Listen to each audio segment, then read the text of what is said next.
consultándote por una nota que acaba de publicar hace un rato, hace unos minutos, el diario La República, una nota que asegura que fuentes del interior de Palacio de Gobierno afirman que la presidenta Dina Boluarte intentó renunciar al cargo hasta en 2 oportunidades, coincidiendo con los primeros muertos durante las manifestaciones de diciembre, y que quien evitó su renuncia fue Alberto Otárola, el presidente del Consejo de Ministros, empleando el argumento de que si dejaba la presidencia serían procesados por los acontecimientos.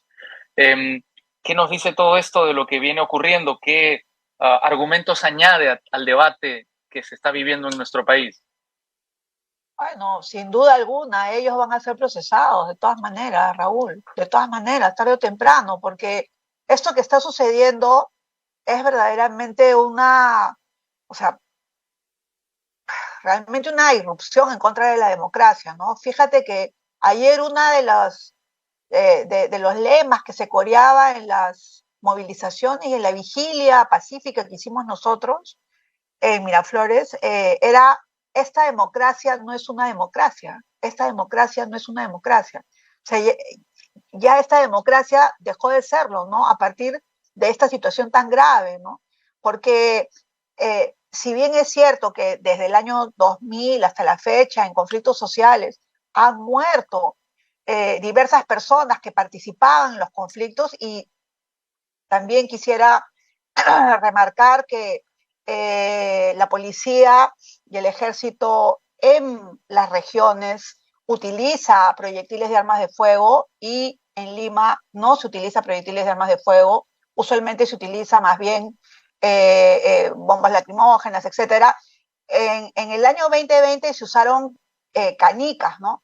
Y por eso fue que Sí. murieron Inti y Brian, pero si nosotros consideramos bien, en todos estos años hay aproximadamente 300 personas muertas en conflictos sociales, de las cuales 5 se han dado en Lima, ¿no? Entonces, y el resto en el resto del país, porque la policía utiliza, digamos, utiliza bala.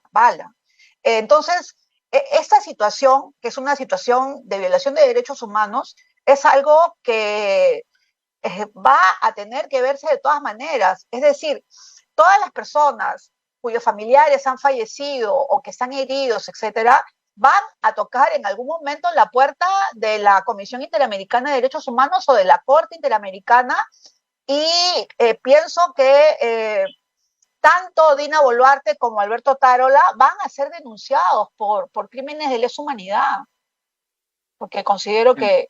que se pueden calificar desde esa perspectiva, ¿no? Entonces, es cierto, o sea, es cierto que, no sé, no he leído yo la noticia, pero bueno, la escucho de ti y me parece que es viable, ¿no?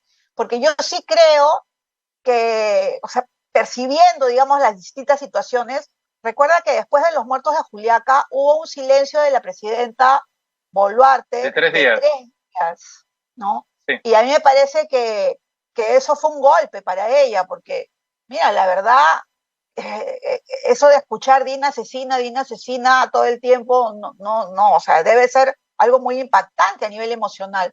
Y lo que pienso es que hay muchas presiones dentro del legislativo, dentro del gobierno, dentro de los, también, digamos, poderes empresariales, etcétera, bueno, de las Fuerzas Armadas, las fuerzas policiales, que deben estar presionándola a ella de una manera muy fuerte para que no renuncie, ¿no?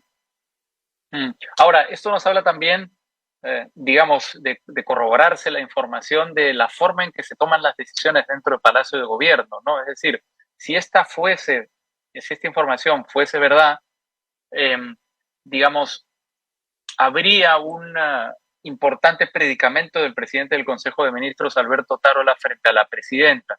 Entonces, la pregunta sería, ¿una renuncia de Otárola o la salida de Otárola podría enmendar el rumbo del gobierno o desde tu perspectiva ya es demasiado tarde? Yo pienso que en estos momentos es demasiado tarde, porque, eh, o sea, no se trata, o sea, digamos, ya fue bastante escandaloso cuando se produjeron los primeros muertos de Andahuaylas. Lo recuerdo perfectamente.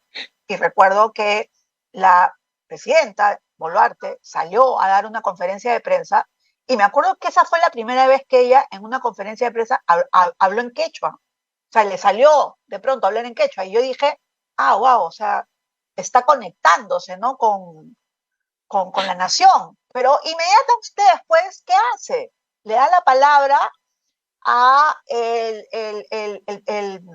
jefe del comando conjunto, en segundo lugar, perdón, en primer lugar y en segundo lugar a la Policía Nacional, al jefe de la Policía Nacional. Y lo que ellos hacen es presentar el caso de Andahuaylas como caso de terrorismo, como si se hubieran dado situaciones de terrorismo.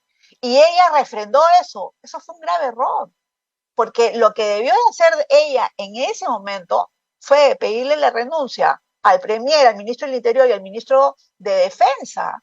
Después, o sea, al ministro de Defensa que era Otárola, cuando se produjeron las muertes en el aeropuerto de Ayacucho, porque ahí no ingresó la policía, ingresó el ejército.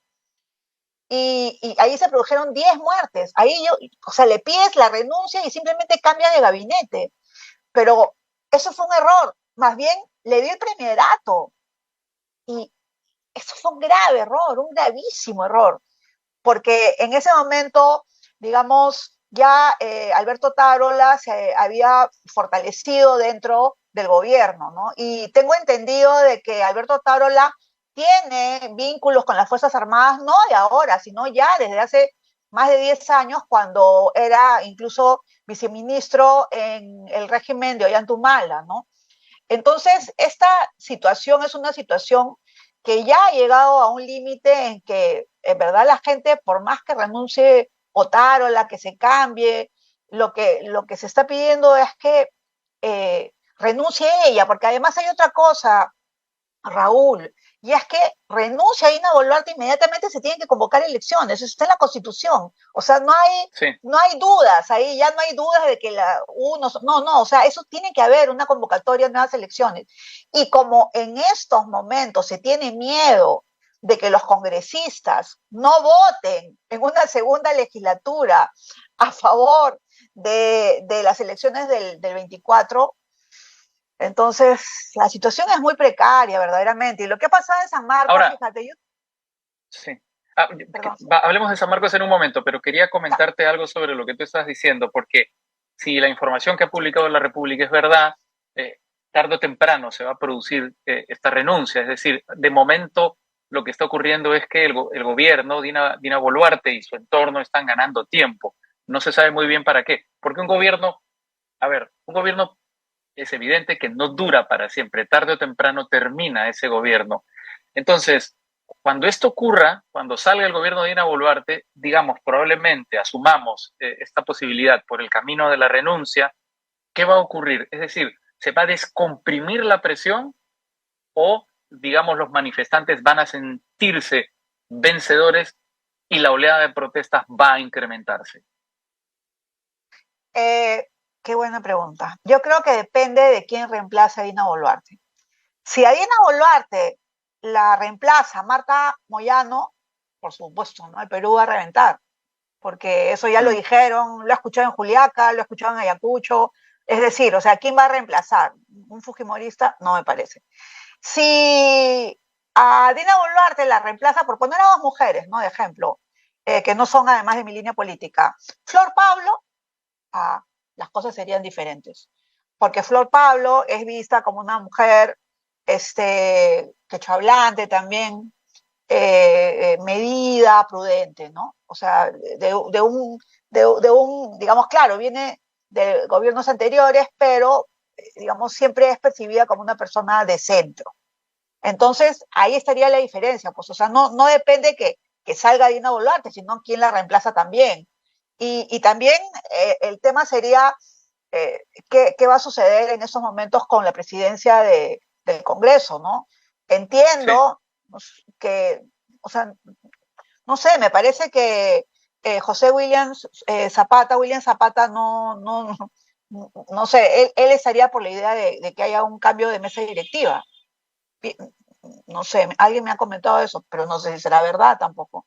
Ajá. Pero bueno, sí, porque si la reemplaza William Zapata en la presidencia del Perú, también sería una situación verdaderamente muy problemática, ¿no? O sea, se tendría que buscar a una persona de consenso, con un perfil centrista, con un perfil bajo también, que no sea pues tampoco sector de Pedro Castillo, tampoco, ¿no? No podría ser de ninguna manera, ¿no? Entonces, Claro. dependería de eso, creo yo, para que haya digamos, una contención de parte de esta violencia que también llama la atención, pero que está muy vinculada con toda una serie de elementos que son absolutamente emocionales, ¿no? O sea, uno de ellos es, mientras más personas mueran, va a ser peor, porque las personas se sienten más indignadas, o sea, hay más gente, más personas que conocen a esas personas que mueren, más paisanos. Eso va a ser mucho peor, realmente. Mm. Muy bien, Rocío, muchas gracias por tu participación en Al Vuelo. Vamos a esperar, porque la impresión que está dando la situación es que, eh, digamos, van a ocurrir cosas muy relevantes en los próximos días, Sí. probablemente en las próximas horas. Sí, Así yo que solo vamos a quería estar comentar atentos. algo Sí. rapidito, Ah, verdad, así cómo no, lo de rápido. San Marcos, claro. Sí, es que soy sanmarquina, yo estudié en los 80, yo sé lo que es esa época, fue la peor época, fue una época muy dura, pero fíjate, desde los 80 no se veía algo como esto, realmente. O sea, nunca en San Marcos una tanqueta ha entrado rompiendo la puerta, nunca, ni siquiera en los 80, nunca. Y en la época de Fujimori, por supuesto que San Marcos fue intervenida, pero no fue intervenida con la brutalidad que ha sido intervenida en esta ocasión, ¿no? Entrando incluso al dormitorio de mujeres, y es más, pidiéndole a las mujeres que se desnudan, revisando las partes íntimas. ¿Por qué? ¿Por qué? O sea, que podían guardar qué cosa. No, eso es una situación de vejaciones, las vejaciones. Yo tampoco, o sea, desde Conga, que una mujer abogada no es golpeada por un policía en un ámbito de conflicto, una abogada de derechos humanos, que ha pasado lo que sucedió ayer con la colega Cruz Silva, realmente eso no lo he visto, ¿no? O sea, ha sido una violencia muy fuerte, y también otro tema que es muy importante, ¿no? Que la gente se siente muy cansada de las humillaciones, y eso es lo que yo creo que tiene que tener en consideración el gobierno en estos momentos. Muy bien, nuevamente muchas gracias por tu participación. Un gusto, como siempre, conversar contigo. Que estés muy bien. Hasta luego. Muy bien, vamos a hablar de fake news porque, digamos,